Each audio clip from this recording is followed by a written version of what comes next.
I guess team chemistry was the thing that team stands out to me. I've always been big on technique and effort and that sort of thing, but and that's important too. But there's a real need for team chemistry and leadership. I think balance. There's some teams that are really, really good where offense is outstanding and the other two phases aren't. But really, all three phases of the game, offense, defense, and special teams, were very balanced. They all contributed significantly in almost every single game. They listened to us. They were able to execute what we wanted to do, and I mean, they were just solid group of kids. I'm not even sure this was our most talented team that we had. I mean, they're up there for sure. There's no doubt you don't win that many games and get to that level without being really talented. Like you guys said, all those things combined really put them in a position to where we had the success that we did. We lost our first and last game of the season, and we lost both games in the dome, and we lost that game to Tipton, and we made adjustments that very next week. The leadership that took care of that, the adjustability, like Chuck said, comes from the guys that was getting told what to do by their leader, and they accepted that, and they worked to get better. Their goal was the same as ours. I think it was after that game too, we started putting signs up around the locker room that said, "Don't let good get in the way of being great." And we posted those all throughout the locker room. We had opportunities to be great, and I think, like you said, that group, that message resonated with that crew. Sometimes you can put cliche messages out and things like that, and some teams just kind of blow it off and it's not a big deal. But with that group, I think they, one, believed it, but and then two, embraced the challenges that went along with reaching that goal. And another thing too for me that I thought, man, this group's got a chance to be special is the spring before the next season started. We had the Ryan White A's Walk. A bunch of the graduating seniors had told them that they're not going to be nearly as good without them, and they were just fired up, and they were ready to prove them wrong.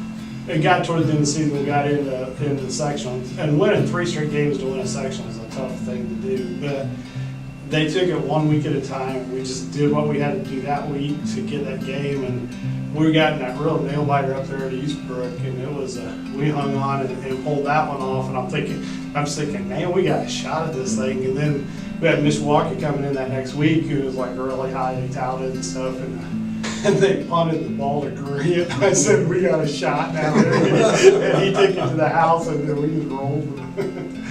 They were so coachable. It's really hard to say who believed in their success first, us or them.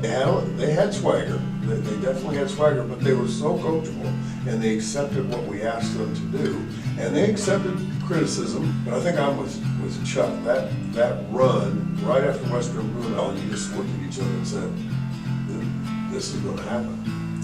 Like Smoke mentioned earlier, we lost our first game there in Lucas Oil. We lost our second game, our last game of the season down at Lucas Oil Stadium. But one of the things that I was most proud of with that team is we fell short in the state championship game, and we probably played our worst 7 minutes of football to open up that game and really got ourselves behind the 8 ball. A lot of teams would fold and get blown out in that game, and we really had opportunities. I think that just that whole game speaks to that group.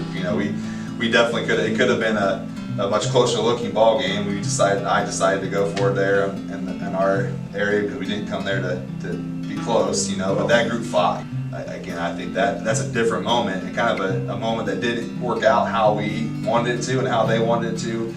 But I also think it speaks to who they were as individuals and as who we were as a collective team. Game 2, after such a disappointment in game 1, could have been the point that you begin to tear apart. Could have been the point where young men resist, what it takes to get better, and we came together. And some of it, for those young guys, is not what they want to hear.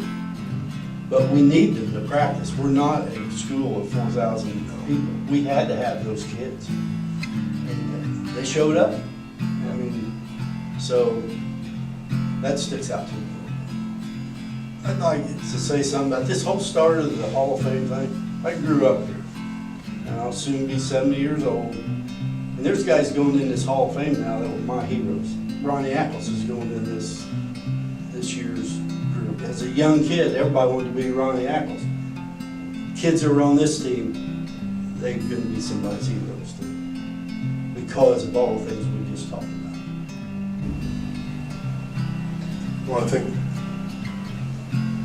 the kids on this team, many of the kids on this team, certainly were good football players. They certainly were good students. But more importantly, they're just good people, and they've become good people, and they've become, good citizens. And that's a lot of what it's about. And a community, especially a small community, takes great pride in the accomplishments, say, of a team. It takes a long time to build a program, in a football program and put that together. And there are a lot of people before, us who did that. But then I know, Chuck and Smoke and we're part of a lot of really good football teams that helped kind of pave the way for this group to finally break through.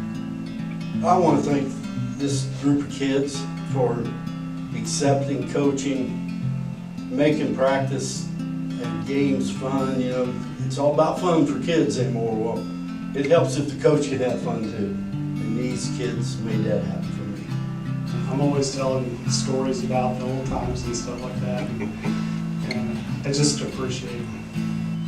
It's so well deserved. Like I said, I don't know if this is the most talented group that we ever have from in terms of sheer talent, but it's definitely the best team that I coached in my 10 years.